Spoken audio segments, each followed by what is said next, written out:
Hey guys, welcome to back my channel. আজকে একটা নতুন পর্ব নিয়ে চলে এসেছি আপনাদের জন্য। তো সকাল সকাল উঠেই আমি ছাড়তে বাড়িতে চলে এসেছি। অনলাইনে ক্লাস শুরু হয়ে গেল আজকে থেকে। তো গরমের ছুটি দিয়ে দিয়েছে আর অনলাইন ক্লাস শুরু হয়ে গেছে আমার।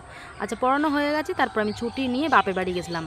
পড়ানো বাড়ি থেকে বাপের বাড়ি পাশের গ্রামে। তো আমি সেখান থেকে গেছি এবছরে কাঁঠাল গাছে আর কি নতুন আর কি হয়েছে আর কি এঁচড়। তো মা একটা গাছের এঁচড় দিল, গাছের নারকেল দিল, সবই তো চাষের, বুঝতেই পারছেন।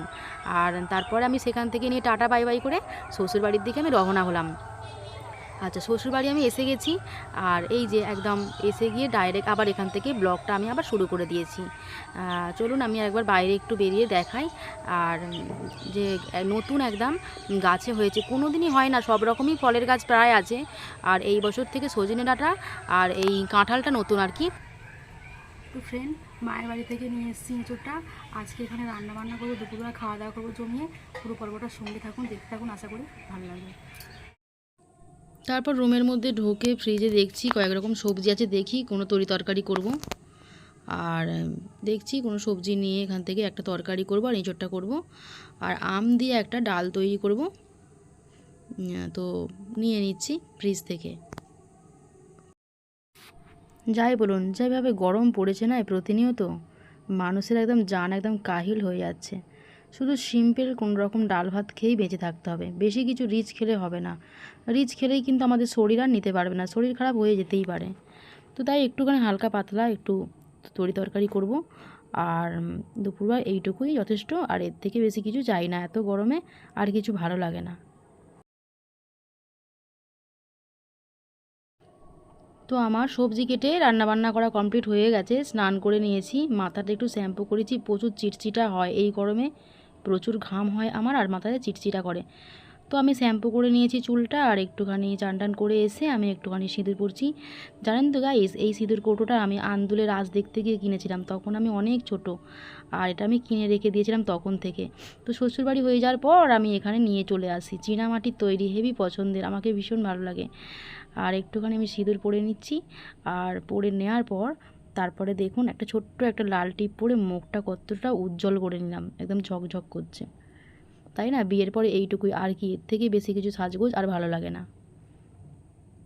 আমি একটু সিম্পলভাবেই থাকতে চাই, দেখবেন ভীষণ ভালো লাগে। খুব গর্জিয়াসভাবে থাকলে আমাকে ভীষণ গরম লাগে, প্রচুর ঘামও হয় আর বিরক্তিও হয়। তো আমার কমপ্লিট হয়ে গেছে সাজুগুজু করা। এরপর আমি ভাতের আসনে বসবো। তো দেখুন ভাত হয়ে গেছে, এটা এক হাঁড়ি ভাত তৈরি করে নিয়েছি।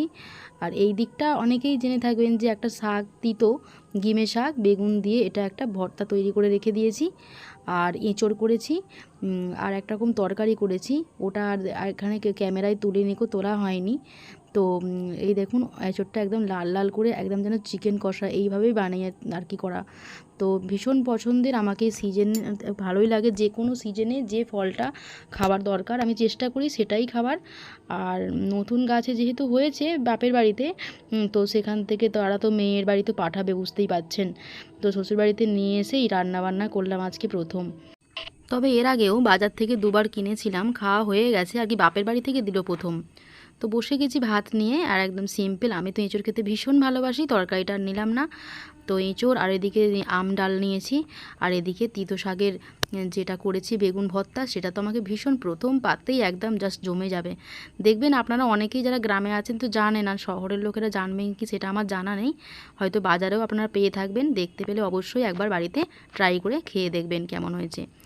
আচ্ছা, এরপর আমার এঁচড় কষা এসে গেছে, দেখুন কত সুন্দর লাল লাল একদম আমি গ্রেভি রেখে দিয়েছি, যেমন করে ঠিক চিকেন ঝোল হয় ঠিক সেইভাবেই করে রেখে দিয়েছি। কত সুন্দর, গরমের দিনে খেতে হেবি ভালো লাগবে, আমাকে তো ভীষণ ভালো লাগে। আপনাদের কেমন লাগে অবশ্যই কিন্তু কমেন্ট করে জানাবেন।